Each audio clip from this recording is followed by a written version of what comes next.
Los sistemas sanguíneos han nacido gracias al estudio de ciertos estudios en la materia que se han preocupado cuando ha nacido lo que hoy denominamos la medicina transfusional. Hace siglos atrás ya se ha empezado a hacer las primeras transfusiones sanguíneas a partir de sangre de animales, ya, porque se creía en ese entonces que reemplazar la sangre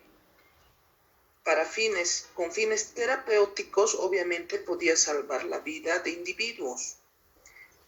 Sin embargo, antes de 1900 no se conocía que existían diferentes sistemas sanguíneos. Se presentaba reacciones de incompatibilidad en los pacientes y estos fallecían. Luego se dedujo que se debería reemplazar sangre en los pacientes solamente con sangre humana. Se hizo esas transfusiones. Sin embargo, en algunos pacientes todavía se presentaba lo que hoy se conoce como reacción posttransfusional.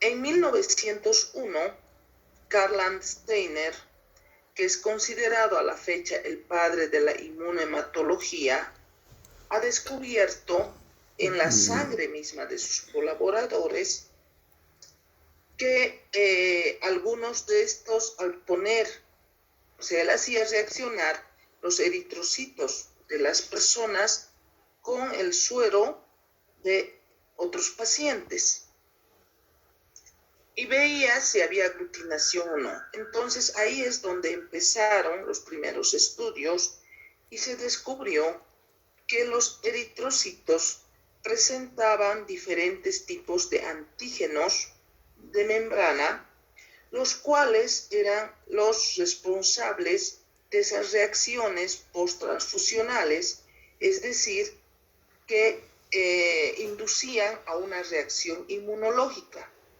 antígeno-anticuerpo, lo que conllevaba a la destrucción de los eritrocitos y como consecuencia una anemia hemolítica posttransfusional.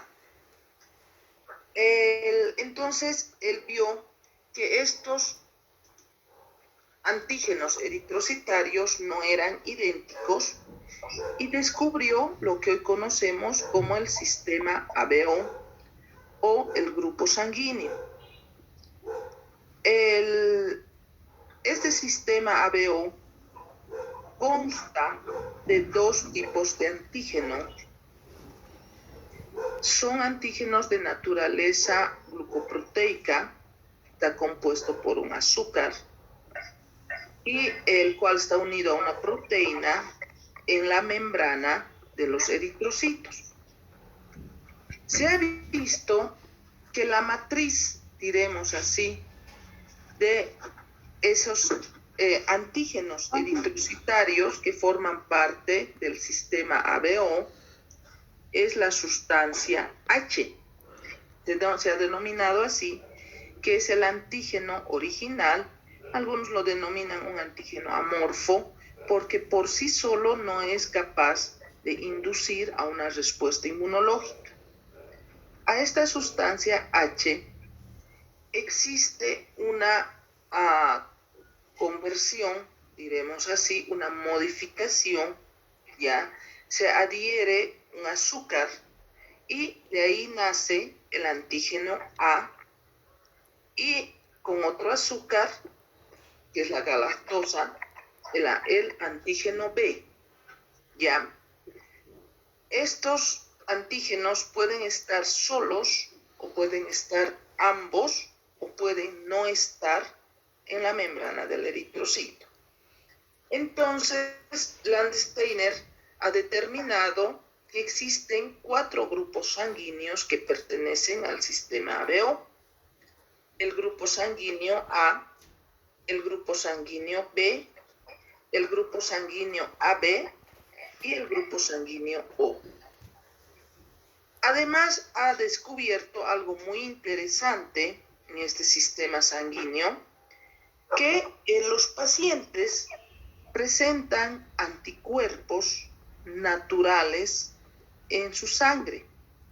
Los anticuerpos en forma natural aparentemente no existen, ya a no ser que sean anticuerpos transfundidos en forma pasiva, por ejemplo, de la madre al niño, ¿ya? Sin embargo, otro tipo de anticuerpos no tendría que existir porque los anticuerpos se forman a raíz de una reacción antígeno-anticuerpo, es decir, que tiene que haber un antígeno el cual va a inducir la formación de un anticuerpo que va a reaccionar exclusivamente con ese antígeno. Les ruego que apaguen sus micrófonos, por favor. Entonces, en este sistema, en el sistema ABO, se ha visto que los pacientes sí presentan anticuerpos diferentes al antígeno, ¿ya?, que está presente en la membrana del eritrocito.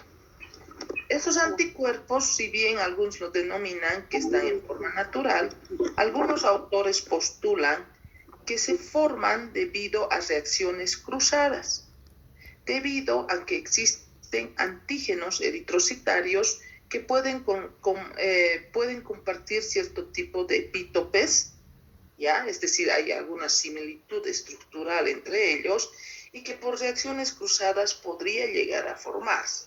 Pero es un hecho que los pacientes, o sea, en general todos nosotros, tenemos algún tipo de anticuerpo dependiendo a qué grupo sanguíneo pertenezcamos.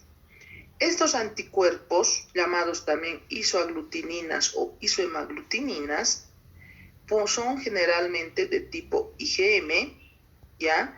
Pero también se puede ver de tipo IgG e IgA. Es por eso que si una persona recibe sangre incompatible, inmediatamente va a presentar una reacción transfusional porque existen ya anticuerpos circulando en su organismo.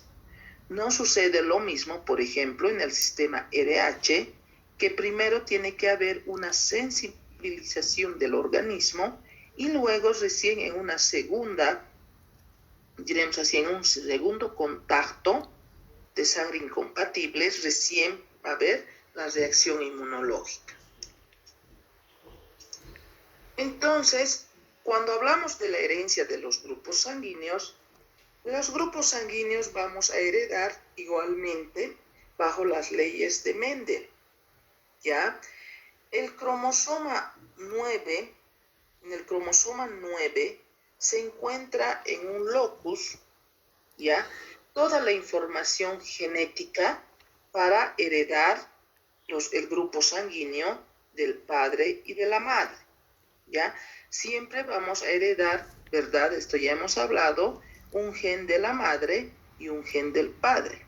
Y obviamente va a depender qué grupo sanguíneo tengan ellos para que nosotros